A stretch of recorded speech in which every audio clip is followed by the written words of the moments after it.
Welcome back to the Black Table here on the Black Star Network. This is our weekly hour, regularly devoted to issues of particular importance to people of African descent and to others fighting to build a better community, a better society, and a better world. I'm your regular host, Greg Carr, and today we are going to talk about that better world in the very specific context of the United States of America and the even more specific context of the legal framework that guides the lives of those of us who live here. Late last year in 2022, I was surfing through television and came upon a lecture given last fall, a remarkable lecture by our guest today, Professor Kermit Roosevelt III. It was an interesting lecture where Professor Roosevelt, who's professor of law at the University of Pennsylvania, counterposed some very different ideas about the founding of the United States, the constitutional basis for this government and this society, and how central conflicts have shaped and reshaped the society we live in. He raised some very interesting counterpositions. The Founders Constitution versus the Reconstruction or the Constitution. I'm like, wow, that's interesting. Insiders versus outsiders. Rupture versus continuity. Justice versus unity. I'm like, And after watching that lecture, I said, man, I have to go get this book that this brother just wrote, The Nation That Never Was, Reconstructing America's Story. So joining us today for the hour is Professor Kermit Roosevelt. He's a professor of law at the University of Pennsylvania's Carey Law School. Shout out to Penn Law. And as an adopted Philadelphian, also thank Professor Roosevelt for taking on one of our HBCU students, one of our best and brightest, Layla June West, who works with him as a research assistant. He teaches con law there, constitutional law and conflict of laws, among other things. He graduated from Harvard College and Yale Law. He worked as an appellate litigator with Mayor Brown in Chicago and clerked for both D.C. Circuit Judge Stephen Williams and Supreme Court Associate Justice David Souter. Let me ask him about that a little bit. He's a reporter for the American Law Institute's third restatement of conflict laws. And we'll ask him about this later on in the show. He served on the Presidential Commission of the Supreme Court of the United States, making some interesting insights and some recommendations even about what might be done to reform that third branch of the government here in the United States of America, the federal judiciary. So welcome, Professor Roosevelt. Welcome to the Black Table. Thanks so much for having me. Really happy to be here. Oh, man, happy that you were able to join us, man. This book is fascinating. I mean, as you open this text and you talk about the nation that never was, quoting Langston Hughes, which is near and dear to many of our hearts. Let America be America again. Somebody you revisit near the end of the book. When you pose the idea that somehow we might fundamentally reorganize the way we think about the United States of America. It was interesting, and I want to ask you this, maybe open up, because of course you opened the book with Monet Davis, the homie. Shout out to Hampton University Pirates, where she found a home after high school. Could you talk about how you opened this text and how you counterpose Monet Davis and Roger B. Taney, brother? That was a nice little twist there. Please lead us into the text. Yeah, well, so I used the Monet Davis story because it was incredible. I thought when it happened, like these things that I was learning. And then it also seemed like this is really what we're doing in America.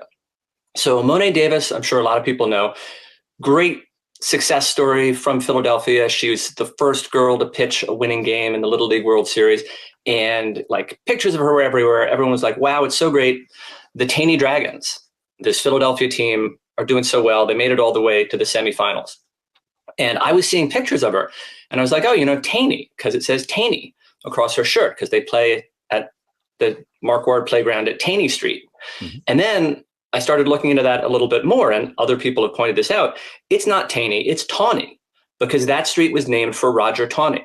So Monet Davis, inspirational underdog showing, in America, anything is possible, goes out to play with Roger Brooke Tawney's name written across her shirt. And he's the author of the Dred Scott decision, right? The decision that says that blacks can never be US citizens, that says that blacks have no rights that the white man is bound to respect.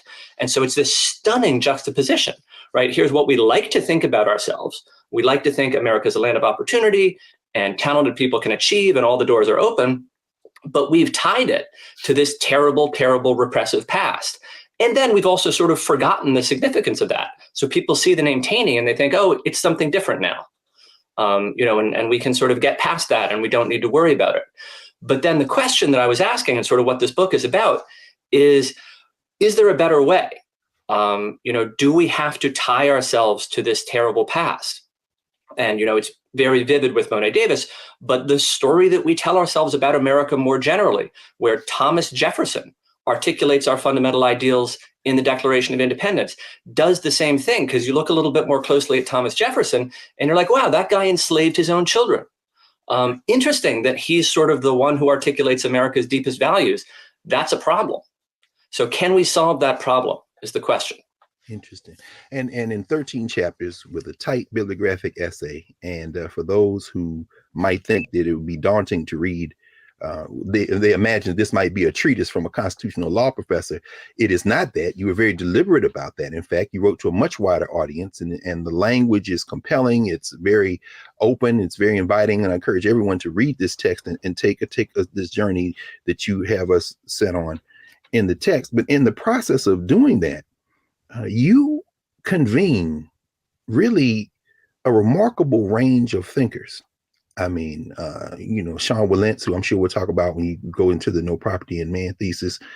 But Cedric Robinson is in there too, and Gerald Horne, my friend Gerald Horne, and who's been on this show. And I'm thinking, man, you're trying to hurt all these cats, and you talk about this idea of a we. And I hope maybe in this first block you could help us understand why when we say we don't always mean all of us. In fact, maybe we never mean all of us. When you say we in this text, in the context of America, who do you mean, and why? How do you use that concept of we? Well, there are a bunch of different we's in the book, and sort of ultimately we is aspirational, I think, because we do want unity. We want a nation where we can say we the people, and we mean everyone, and it includes everyone. And that's not the way it's been for a long time. A lot of the time when we say we mean white America. For instance, when we talk about conflict and division, we're like, oh, there's conflict, there's division. America really often only notices that when it's conflict and division among white people. So you can have intense racial polarization, but if white Americans and the people in power are unified, we think that's a unified America. And you can look at like Ronald Reagan's electoral victories for that, where people are like, look, America's coming together. Well, white America is kind of coming together. But Reagan wins 14% of the black vote in 1980, and then only 9% in 1984. So racial polarization is actually increasing, but we mistake that for unity because what it is really is a stable power structure.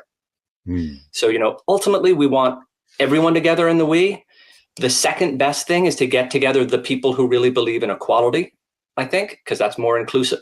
So if you have to pick some group to marginalize, I think it should be the people who are against equality. Absolutely. And that's not what we do now. No question, but you make a compelling case for the action that was taken with African people at the center, of course, in the Civil War, but joined by those who really did want to create this different country. You make a compelling case for the Civil War really being the founding of the country. And I know we'll get into it in a minute, but I'm wondering, you begin the text by kind of setting out that framework that we all learned in school, that Lin-Manuel Miranda seems to be engaged in the project, at least trying to rehabilitate. But you talk about these three legs of this founding stool: the Declaration of Independence, the American Revolution, and the Founders' Constitution. And I know we'll get into that in our second block more, but as we kind of begin to take the end of this first block, what do those three elements mean when it comes to this idea that we have of the United States of America and its kind of founding and origin story, for lack of a better term? Yeah, so there's a lot to say there, but to leave you as sort of a teaser for the next block, we tell ourselves this story, like America is committed to equality. And we say that in the Declaration, and then we fight for that value in the Revolution, and then we make it into law in the Founders' Constitution. And what I'm saying is, if you look at the history, none of those things is true.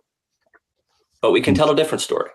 Mm-hmm. Absolutely. And it's funny because you evoke several kind of contemporary figures, one of which, of course, is my friend and colleague here at Howard, Nicole Hannah-Jones with the 1619 Project. And you say, as you are going charting the course and going along, teaching, writing, thinking, when you read her essay in the 1619 Project, where she says, in many ways that founding is a lie. You say, well, let me sit down and convene some of these things I've been thinking about for quite some time and set them to paper. And of course, that's how we end up with the book. What was it about that assertion that made you say, okay, let me finally sit down and work through what that means in terms of constitutional law and its implications for the society? Well, I wanted to think more about the Declaration of Independence and how its meaning has changed over time, really. So that's one of the very striking things that Nicole Hannah-Jones says, and I think I have a slightly different take on the Declaration, right? She says, our ideals were false when they were written. I'm saying what was written down in 1776 isn't our ideals at all. So other people came in and put a different meaning on it. And who are those people? Because those are the real heroes of the American story. Mm-hmm. Well, that's a good place for us to pause. And when we come back on the other side of the break, we're going to talk about that Founders Constitution versus the Reconstruction Constitution, which is, like I said, when I heard that lecture, man, I said, let me go get this book. And then when I read the book, I'm like, oh, yeah, we definitely had to have this conversation. So thank you, Prof. We'll come back on the other side of the break here at the Black Table and resume this conversation with Professor Kermit Roosevelt of the University of Pennsylvania. Back in a moment.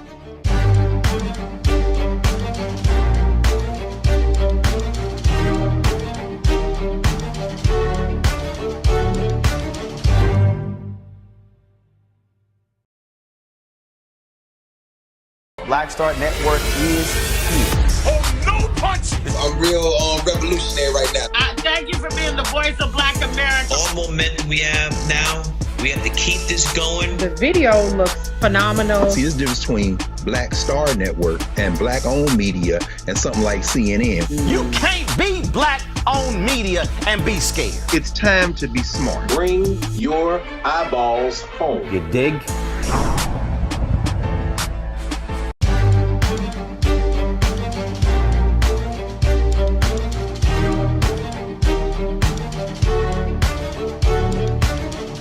Welcome back to the Black Table here on the Black Star Network. I'm your regular host, Greg Carr, with Professor Kermit Roosevelt of the University of Pennsylvania.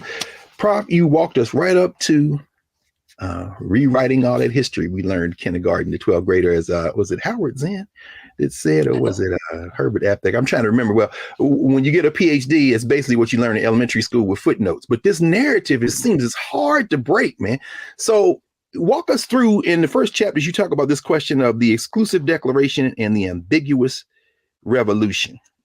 Was slavery part of the reason, or maybe even the central reason, or is it clear at all whether or not the colonies broke from George III and, in England, based on the fact that England was getting ready to abolish slavery, and then maybe more importantly, what is the exclusive declaration that you write about? Yeah, so there's a big argument about the role that slavery played in the movement for independence. And, this is one of the things that people push back on very hard if you say it had anything to do with it. So I don't want to overstate that. But I think it is true. If you look at the reaction to the Somerset decision, people are very upset about it in the West Indies. They're very vocal about it. They're less vocal about it in the US. Why is that? It's probably because they're trying to get people together to fight for independence. And a pro-slavery justification for independence isn't going to fly all that well in the North. It's not going to produce unity. No taxation without representation. Everyone can believe in that. Everyone can say that. So they stick with something that sounds better. Now, this doesn't mean they're not thinking about slavery, particularly in the South. Because if you compare this to the American Civil War, the South secedes over a much lesser threat to slavery, right? The US government in 1860 didn't have the power to eradicate slavery. The British government did. So probably people are thinking about this. They don't talk about it very much. It's a complicated historical question. What I think you get much more clearly is this exclusive declaration bit, which is to say, what is the political theory that Jefferson is articulating in the Declaration? So first, what does he mean by all men are created equal? An educated person in 1776 would have understood that as basically a reference to John Locke and the Second Treatise of Government, where what it means is, in a world with no government or no laws, this sort of hypothetical state of nature, which is how Enlightenment political philosophy usually starts, no one has an obligation to obey anyone else, which basically means no one is made a king by God. And that's really all that it means. That's all it means to say all men are created equal in 1776. It's saying the king doesn't rule by divine right. And then they go on to say governments are formed by consent in order to protect people's natural rights. And then you get the question, when is there a right of rebellion? Which is, if the government is threatening your natural rights instead of protecting them, then you have a right to rebel. And the Declaration of Independence is all about a right to rebel on the part of the colonies. And its theory is governments are supposed to protect the rights of the people who form them. And that's why it's exclusive. The government has to protect the insiders. Doesn't necessarily have any duties to the outsiders. So a lot of people will say, gosh, it's so weird, right, that the colonists are saying King George is bad for trying to enslave us, but he's also bad for inciting domestic insurrections, which is encouraging the people the Americans enslaved to rebel. Isn't that inconsistent? And the answer is it's not. So it's wrong for King George to try to enslave the colonists because that's going against insiders. It's not necessarily wrong. It's a different issue, at least, for the colonists to be enslaving other people who are not members of their political community. So the Declaration just means much less than we think it does, as it's understood in 1776. Interesting. And then you also help us think about the Bill of Rights, kind of tacked on to that Constitution. And whereas in contemporary society, we tend to think of it as a seamless kind of document, you say, oh no, hold on. Because that Bill of Rights, which does protect the insiders, and of course, this leads to and I wanted to have this conversation with you a bit about the nature of citizenship and whether or not, particularly in the world we live in today, perhaps that's something that we even need to revisit in terms of a concept of citizenship. But given the fact that Bill of Rights becomes so important to those who were excluded from that insider status, in those middle chapters, man, you spared no prisoners. You say really what happened was, using that Bill of Rights, more importantly, you have, what becomes the Bill of Rights with the Reconstruction amendments, you have all these people who were outsiders who rise up in collusion with some of the quote unquote insiders to break the back of the founders' Constitution.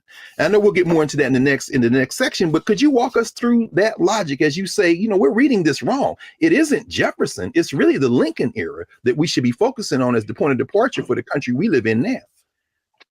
Yeah, so the main point there is what I was saying before about the Declaration as it's understood in 1776, where it's like government exists to protect the insiders, and what it does to outsiders doesn't really matter. So if you're an abolitionist, right, that's terrible because your whole point is we're treating these outsiders unjustly and we need to treat them better. So abolitionists trying to argue against slavery and trying to argue in particular that America is an anti-slavery nation look to the language of the Declaration of Independence because that's the best resource they have, and they start reading it differently. They start saying, hey, all men are created equal. That means the government should treat people equally. And this is people like Prince Hall, Benjamin Banneker, Frederick Douglass. A lot of them are Black people. So this is sort of a more inclusive founding story. And that's where our ideal of equality comes from. It's not Thomas Jefferson. It's not the Continental Congress. It's the outsiders, the marginalized people in colonial America who are saying there's a different ideal that we believe America should stand for. And it doesn't stand for it then, but they fight for it. And the Republican Party picks it up, and Abraham Lincoln does a lot with it. And then it all sort of comes to a head in the Civil War. And that's when the question is really joined. What does America stand for? What values will our nation be built on? Thanks, Prof. I appreciate the fact that, and like any master teacher, very generous as we had this conversation, because of course I skipped completely over the 1787 Constitution, where you make a very important observation. You said it really isn't natural law driving this at this point, because you're not talking about rebelling against your colonial master, the mother country. You've set up your own framework now. So, I mean, there's state law to fight against. There's not natural law as the propelling kind of motive as the thrust. But you do write about how they keep continue, whether it be Lincoln, whether it be Prince Hall, whether it be Fred Douglass, and others, they keep drawing from the language of the Declaration of Independence. But the Constitution stands between the Declaration of Independence and this fight to create a different type of society. What role does the Constitution play in this, particularly when it comes to creating outsiders and the indeterminate status. You walk us through the Three-Fifths Compromise. You talk about this question of whether or not you can own people or not, drawn from the Federalist Papers, coming through the Constitution. Could you talk a little about the role of the 1787 Constitution in creating this outsider status without England being there anymore as the bad guy to rebel against? Yeah, so the answer there is the 1787 Constitution doesn't do as much as you might think, because it's not really concerned about individual rights. It's not concerned about natural rights. The 1787 Constitution is really trying to make the states into a nation. So it's concerned about relationships between the states. It's concerned about relationships with foreign countries, but it doesn't do much at all to protect individual rights, not from the states and not from other individuals. It does protect slavery in several ways. And it does that because slavery is a source of friction between the states. So it's trying to deal with slavery, not as a question of individual rights or natural rights, but as a question of interstate relations. And that's why it actually rewards and protects slavery in various ways. And then the most important thing that the 1787 Constitution does with insiders and outsiders is it has this rule that Black people can never be federal citizens. And you might say, no, it doesn't. That's Dred Scott, right? And everyone knows Dred Scott is wrong because that's the rule that the Supreme Court announced in Dred Scott. As we said at the beginning, that's Roger Taney. But the important thing to understand about Dred Scott, I think, is it's a 7-2 decision. This is not a couple of bad apple racist individual Supreme Court justices. This is a supermajority of the Supreme Court. And most people say, we like to say, because we like to think that the 1787 Constitution is good, they say, oh, Dred Scott was wrong. But if Dred Scott was wrong, you still have to explain why were there 7 Supreme Court justices who issued that incorrect decision? And the answer is you get 7 pro-slavery Supreme Court justices because you have pro-slavery presidents, and you have pro-slavery presidents in large part because of the Three-Fifths Compromise, which is part of the 1787 Constitution. So Dred Scott is the product of the system. It's a foreseeable consequence of the political system set up by the 1787 Constitution, even if that rule isn't there in the words. Yes. And you know, this is so helpful in many ways. I have some friends and colleagues. I think about Donald Temple, a lawyer here in DC, who's actually from Philly too. It's interesting convergence. He often says, you know, Dred Scott wasn't completely overturned. I mean, could you talk a little bit about, and this may be getting in the weeds a little bit, but I know the law students will particularly appreciate this. Taney constructing this idea of national citizenship and citizenship in the state, and kind of, I mean, is that something that still animates our politics? The idea is we are Americans. Yeah, but I'm from Mississippi, and here the laws. Could you tell, you know, for the lay folk, what does that mean in terms of protections and guarantees, or the lack thereof? Well, yeah. So our system of federalism divides authority between the states and the federal government. And you're a citizen of a state. And it used to be that if you were a citizen of a state, then you were a citizen of the United States. Now, because of the 14th Amendment, we sort of do it backwards. If you're born in the US, you're a citizen of the US, and then you're a state citizen, a citizen of whatever state you live in. So we've sort of turned that relationship around. One interesting thing to say about Dred Scott, though, is that it's actually based on the Declaration of Independence. So the theory that that Congress can't ban slavery in the territories, that's based on this idea that the government is created to protect the rights of the people who form it, and it can't arbitrarily interfere with those rights. And Justice Taney says, if you say you lose your property just for taking it to a certain place, that's an arbitrary interference with property rights. And people would never give the government the power to do that. Now, I think that's wrong, but it is the theory of the Declaration of Independence. Yes. Well, that leads us to the road to Civil War. And as we have been watching the 118th Congress, or I guess when it gets formed, the 118th, tear itself into pieces.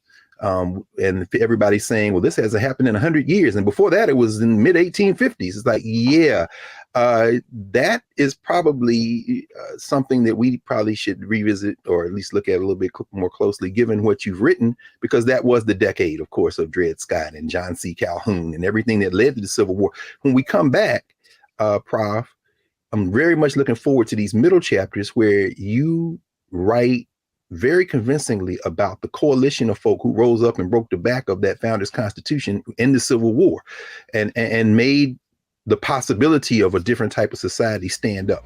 So when we come back with Professor Kermit Roosevelt, we are going to continue this conversation on the nation that never was, reconstructing America's story. And we're going to come with the trope that he evokes in this, particularly in this section, the Reconstruction Constitution, which he says is really the foundation of the society we live in today. So back in a moment here at the Black Star Network with the Black Table.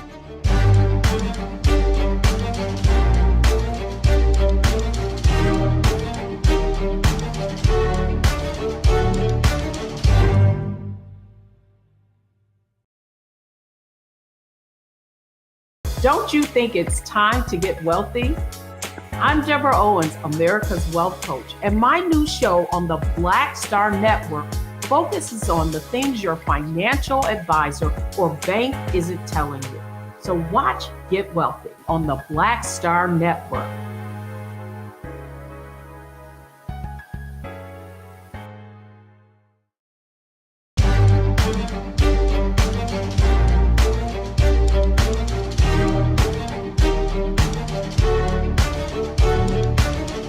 Welcome back to the Black Table here on the Black Star Network. Remember now to support the Black. Hold on, let me do it again. 5, 4, 3, 2, 1. Welcome back to the Black Table here on the Black Star Network. Remember to support the Black Star Network. Download the app, subscribe, and tell your friends. We're having some very powerful conversations here across the network on all the shows, including this one. So when we left, Professor Roosevelt, you were helping us understand how we got to the crisis that led ultimately to the Civil War. And you write very powerfully, man, when you get into the story of continuity, March of the Declaration, why we tell the standard story and why we shouldn't tell the standard story. And I remember this, of course, watching your lecture. You know, you basically say the Civil War is a rejection in many ways of the founders' Constitution, and that the military, it took a military and imposing a different order on the country to bring that to bear. And I'm sure you'll remember the phrase, man, if I can remember this phrase, when you talk about the 5 military districts, of course, in Reconstruction, you're basically saying this was a different country. Then, man, that really seized me. I'm like, wow, this is it's interesting. Could you talk a little bit about that period of the Civil War and Reconstruction and why that forms the basis of your argument that we're living in a different society than the one Jefferson and his comrades imagined?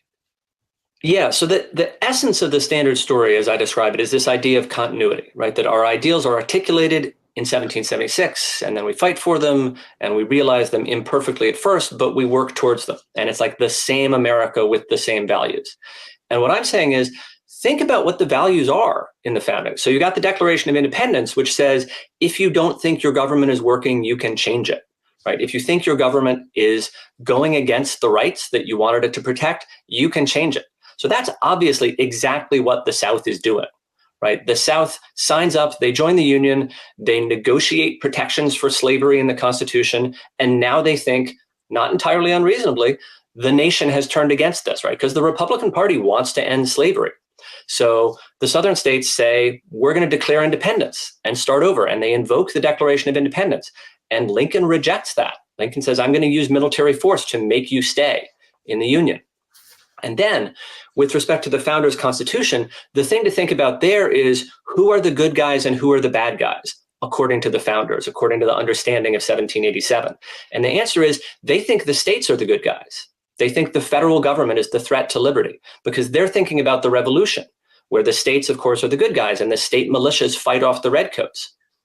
And in Federalist 46, actually, Madison, a slave owner from Virginia, says, you might think the federal government is going to interfere with the way that states do things. And if you say that and you're from Virginia, you're thinking about slavery, at least in part. And if that happens, Madison says, the states will join together and fight the federal government. And if it comes to a war, the states will win. And he says, it will be like the revolution, 13 states fighting against the federal government. Think of the Betsy Ross flag, 13 stars in a circle. Well, guess what? That's what happened. Right? 13 states, if you accept the Confederate claims to Missouri and Kentucky, fight against the federal government. And they raise a flag with 13 stars in a circle because that's the first flag of the Confederacy. So it's exactly what the founders thought might happen, except the national government won, which is, from their perspective, the bad guys. Yeah. And then, right, you get the making of a new nation. So if you want me to talk about that now, I say, please, because it's interesting because there's this factor that's floating all along in here that, and I wanted to ask you about this as well, because you evoke, of course, Douglass and Prince Hall. You reading through Danielle Allen and you evoke Nicole Hannah-Jones, and you say, Nicole Hannah-Jones and Michelle Alexander. I mean, these are really patriots, true patriots, in the sense that they're committed to these higher ideals.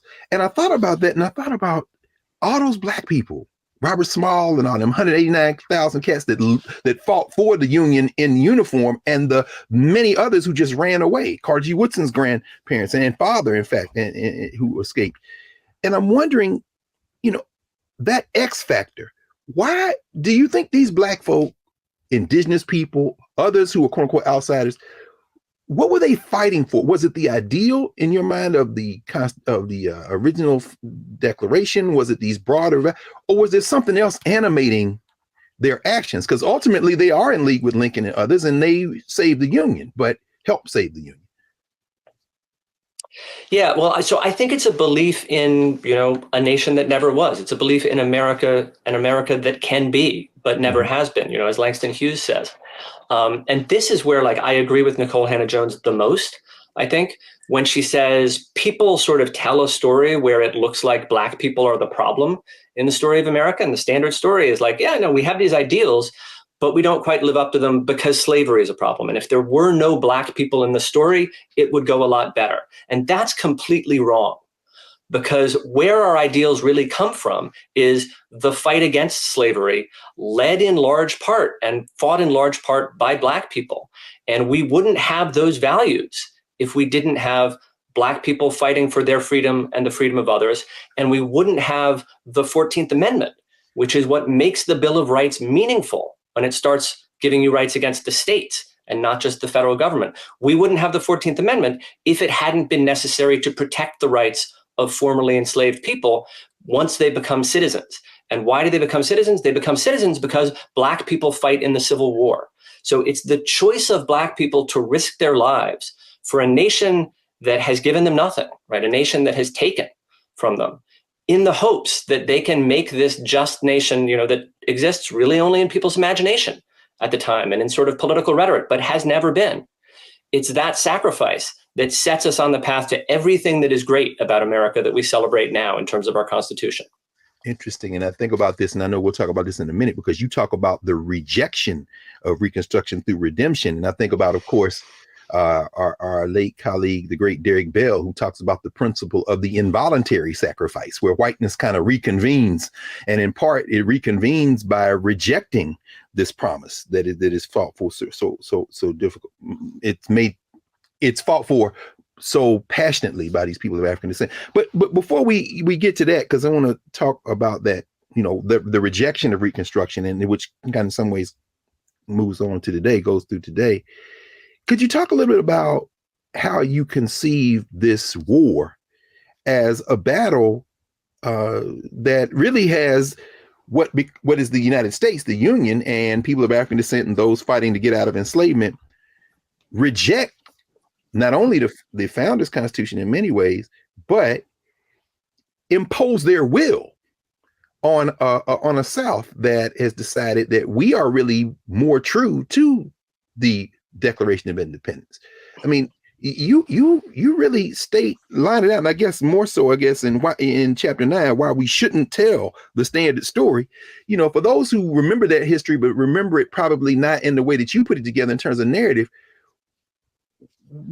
Why do you use that metaphor, that example, that somehow these military districts are creating something that is basically a different country than the one that was founded in 1787? Yeah, so the Declaration of Independence says basically one people, right? And we get to decide who we are. We get to decide who the insiders are. We can declare our independence and govern ourselves the way we want. And the South invokes that, and they say it explicitly, and they celebrate the 4th of July during the Civil War, and they say we are the true heirs of independence. And the United States rejects that And we fight a war to force those states to stay in the Union. So it's not consent of the governed anymore. And then Congress says, and you will accept formerly enslaved people as citizens. That's the Civil Rights Act. And it seems as though maybe that's not going to stick if it's just a federal law. So they need a constitutional amendment. Congress drafts the 14th Amendment, which provides for birthright citizenship, sends that out to the states, and the states reject it.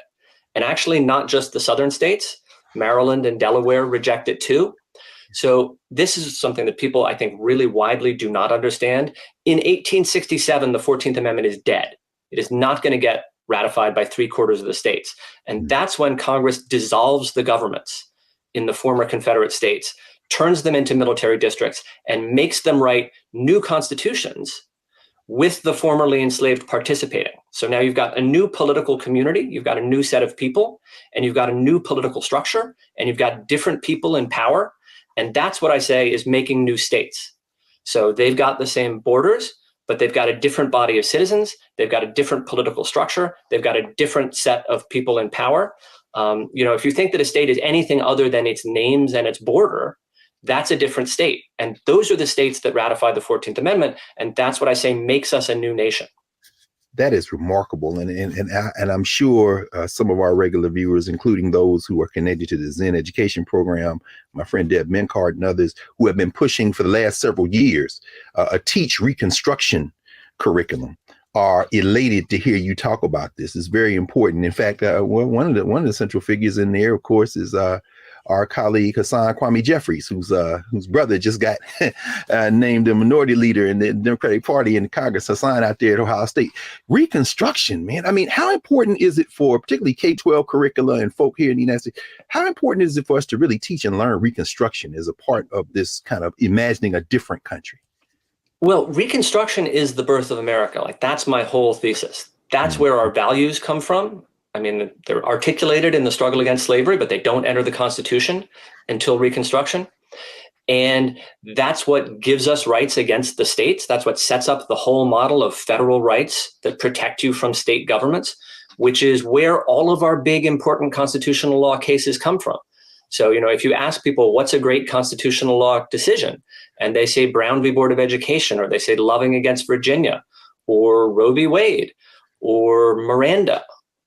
Any of those decisions that people know about, those are Bill of Rights decisions in the sense that those are rights that are mentioned in the first 10 amendments, but they're really 14th Amendment decisions. They're really Reconstruction decisions because the Supreme Court is protecting people from the states and not the federal government. That only becomes possible after Reconstruction. Interesting. And of course, as we're seeing the early days of Ketanji Brown Jackson on the Supreme Court, it really is something to listen to the oral arguments and hear how so much of what she's saying, and of course, Sotomayor Kagan, is really drawn from those Reconstruction amendments, even to the point where she's trying to say, okay, y'all want to be strict constructionists? No problem. Let's go look at the 14th Amendment. So, but when we come back, Prof, actually, that's a good segue, because when we come back, we want to talk a little bit about the way forward. You end the book with the better story, the story that we need to tell. And we want to talk about your vision of what we can do and how dialogue and communication is important, how looking forward rather than all the way backward is important. And we want to blend that as well with some of your work on the Presidential Commission for the Supreme Court in terms of how you imagine the judiciary playing a role. So we'll be back in a moment with Professor Kermit Roosevelt here at the Black Table. Join us after the break.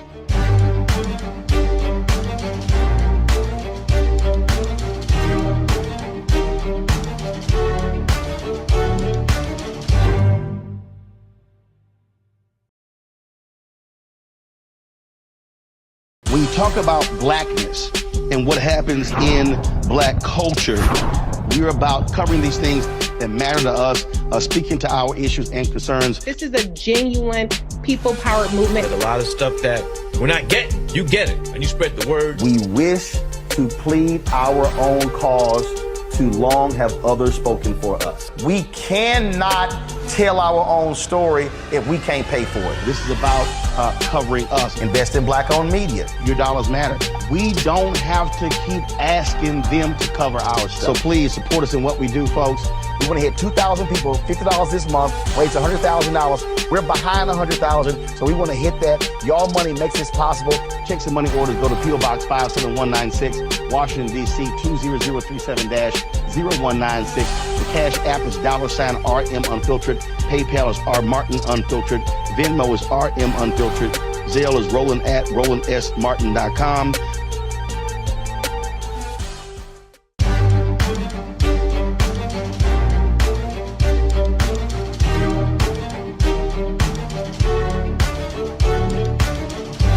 Welcome back to the Black Table here on the Black Star Network. I'm your host, Greg Carr.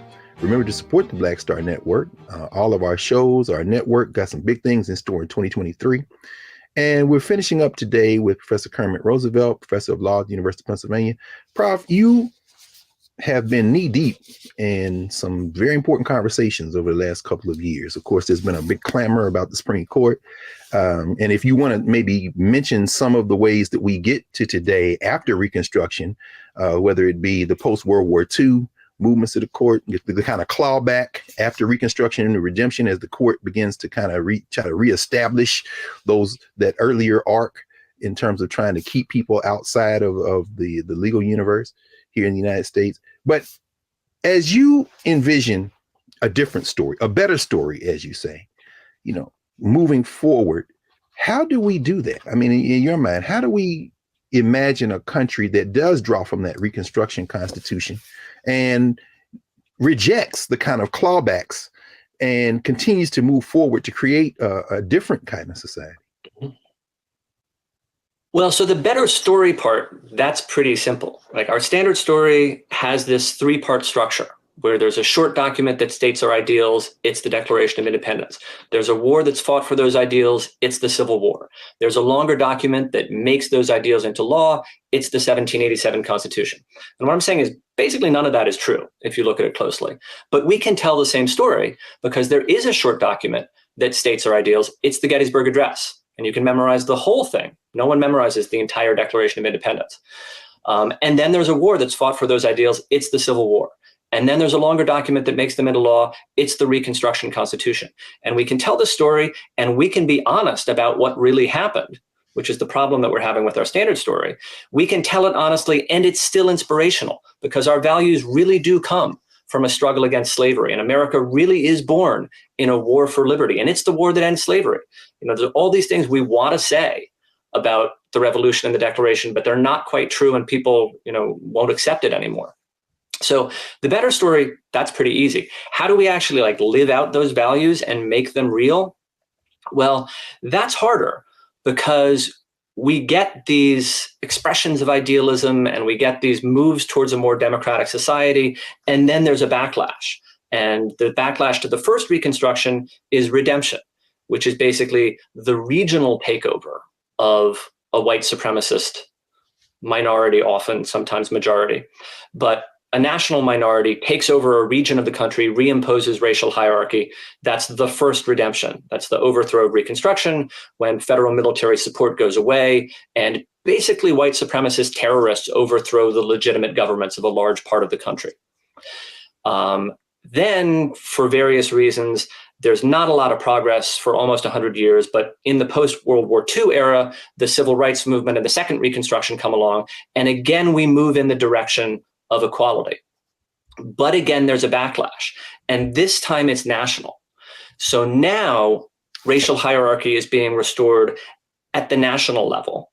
And in part, this is minoritarian, and I can talk a little bit about the way in which the federal Constitution makes it possible for a minority to take over. Mm-hmm.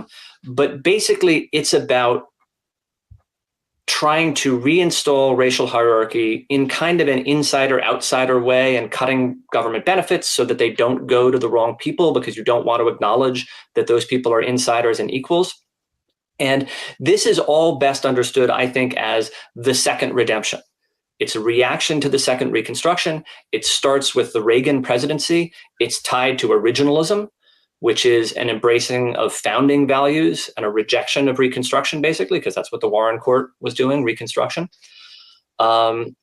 And it's kind of like the founding. It's kind of like the Confederacy, because those two things are very similar. And what we've seen most recently is it's minoritarian. Now it's a minority, and they're trying to take over the entire country, and they're kind of succeeding. So during the Trump presidency, you had the executive branch, the president, held by someone who lost the popular vote. You had senators who represent a minority of the population controlling the Senate. You had in the House a lot of gerrymanders, partisan gerrymanders, that let a minority of a state elect a majority of that state's representatives. And you have the Supreme Court, again, 6-3 Republican majority, but 4 of those justices were appointed by presidents who lost the popular vote. So a minority has taken over the national government. They're trying to hold on, and they're trying to impose basically these neo-Confederate / founding ideals.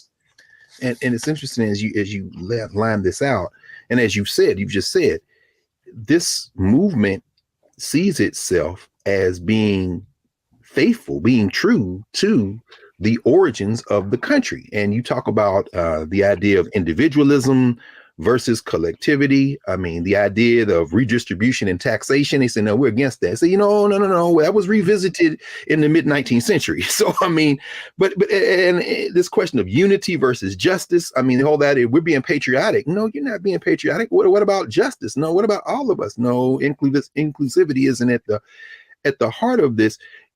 And so having lined all that out, you set this up perfectly, because of course we think about the rulings of the Supreme Court, Bush versus Gore, which, as we know, they said don't cite this for anything else until we get the numbers to cite it. But you served on this President's Commission, the Supreme Court, and it was interesting in reading the report that you all generated and in listening to you talk about it in other venues where, you know, as you say, it's regrettable that y'all work primarily in silos and there was no formal mechanism to have conversation. But still, the question of the legitimacy of the judiciary is interesting in the context, again, of what you just raised.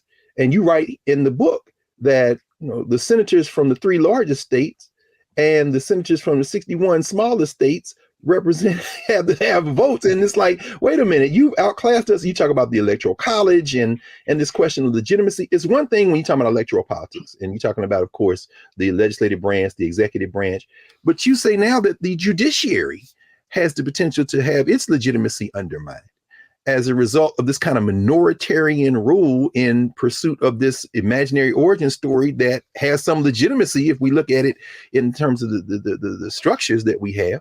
But on this commission, you all visit all these hot button issues in terms of trying to perhaps shore up the legitimacy of the Article 3 courts, the federal courts.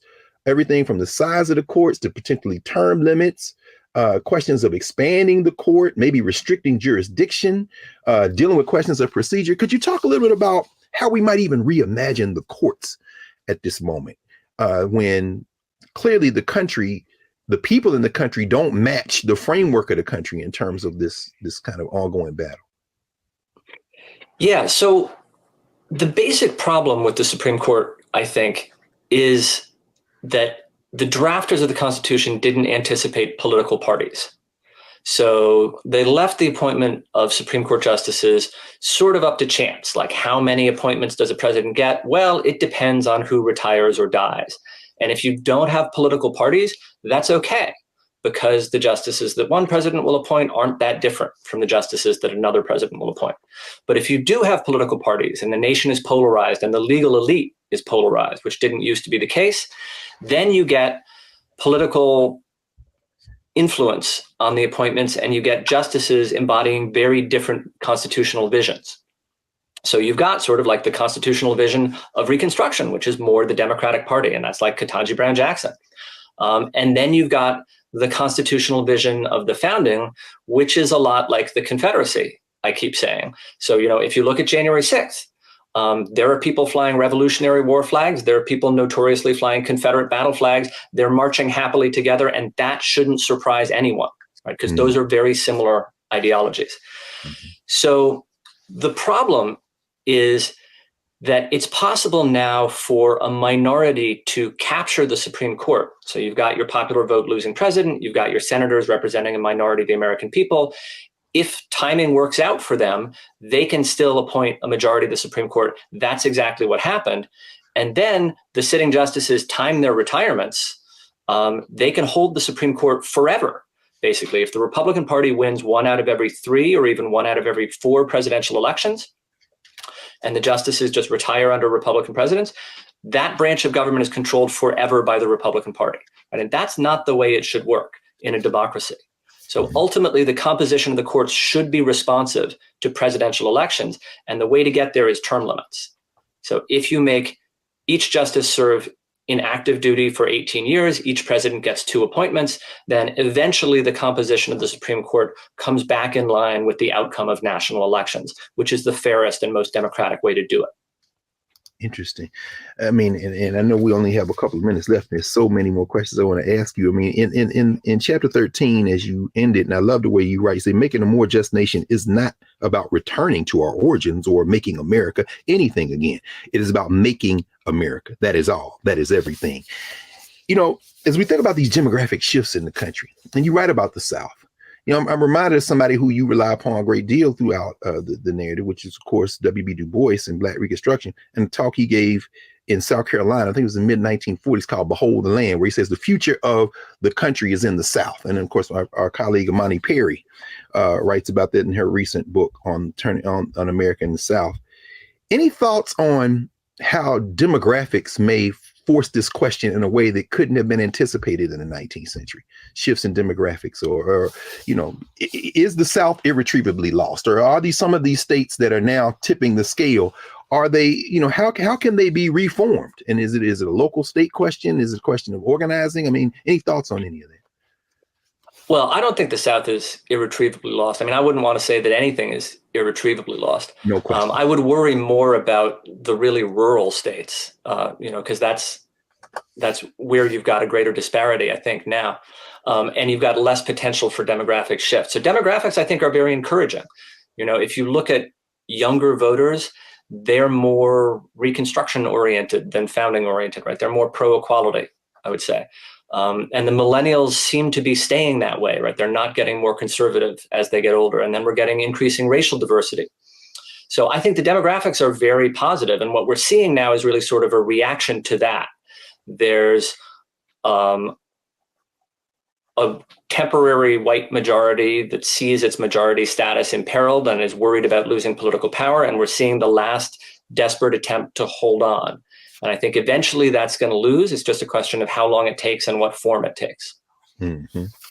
In fact, I love the way that you write in chapter 13, The Better Story. You say, you know, the choice is up to us and we keep trying. So, I mean, what's the alternative? It really is no alternative for us as a species either.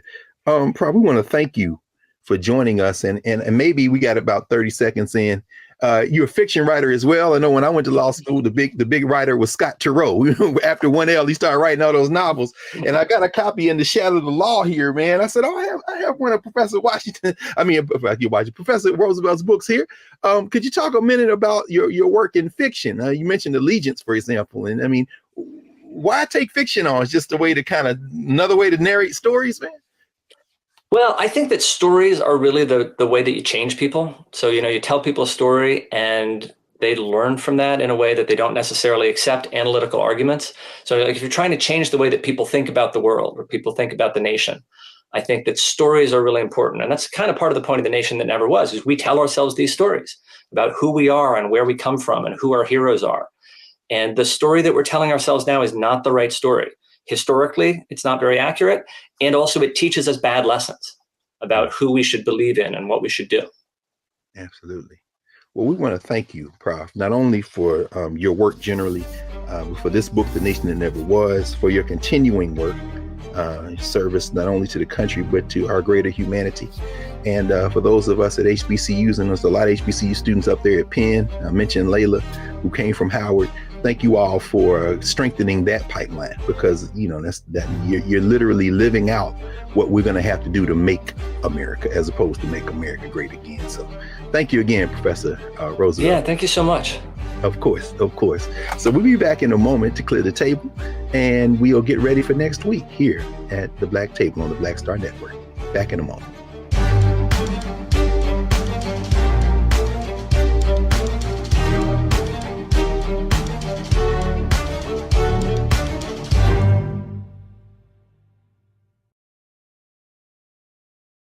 hatred on the streets, a horrific scene, a white nationalist rally that descended into deadly violence. White people are losing their damn minds. As an angry pro-Trump mob storms the U.S. Capitol, we've seen shootings. We're about to see the rise of what I call white minority resistance. We have seen white folks in this country who simply cannot tolerate black folks voting. I think what we're seeing is the inevitable result of violent denial. This is part of American history. Every time that people of color have made progress, whether real or symbolic, there has been what Carol Anderson at Emory University calls white rage as a backlash. This is the rise of the Proud Boys and the Boogaloo Boys. America, there's going to be more of this. Here's all the Proud Boys, guys. This country is getting increasingly racist in its behaviors and its attitudes because of the fear of white people. The fear that they're taking our jobs, they're taking our resources, they're taking our women. This is white fear.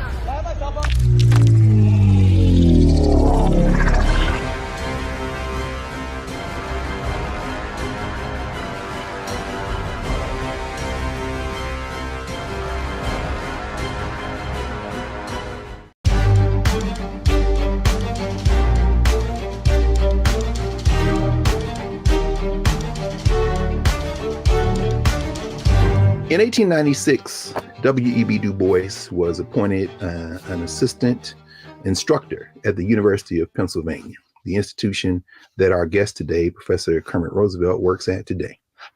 And so Professor Roosevelt's ancestral colleague, W.E.B. Du Bois, the year that he spent in Philadelphia, he and his wife, Nina, the year that he began research on what became his book, The Philadelphia Negro, that was also the year that his doctoral dissertation at Harvard University, one of Professor Roosevelt's alma maters, published the first in its Harvard Historical Series. That first publication from the Harvard Historical Series was W.E.B. Du Bois's dissertation turned into a book, The Suppression of the African Slave Trade to the United States of America. And here's what was published under Du Bois's name in the year he spent in Philly. Dr. Du Bois says that the most obvious question which this study suggests is, how far in a state can a recognized moral wrong safely be compromised? And although this chapter of history can give us no definite answer suited to the ever-varying aspects of political life, yet it would seem to warn any nation from allowing, through carelessness and moral cowardice, any social evil to grow. No persons would have seen the Civil War with more surprise and horror than the revolutionists of 1776. Yet from the small and apparently dying institution of their day arose the walled and castled slave power. From this, we may conclude that it behooves nations, as well as men and women, people, to do things at the very moment when they ought to be done. Professor Kermit Roosevelt, extending, complicating, in some ways correcting, and holding up that vision that Dr. Du Bois lined out a century and a third ago, is very important that we sit with the conversation that we had today and imagine making America, making the world differently better than it has been before. So glad y'all joined us at the Black Table. We'll see you next week. And in the meantime, everybody take care of themselves and subscribe to the Black Star Network and tell your friends. Talk to you all soon.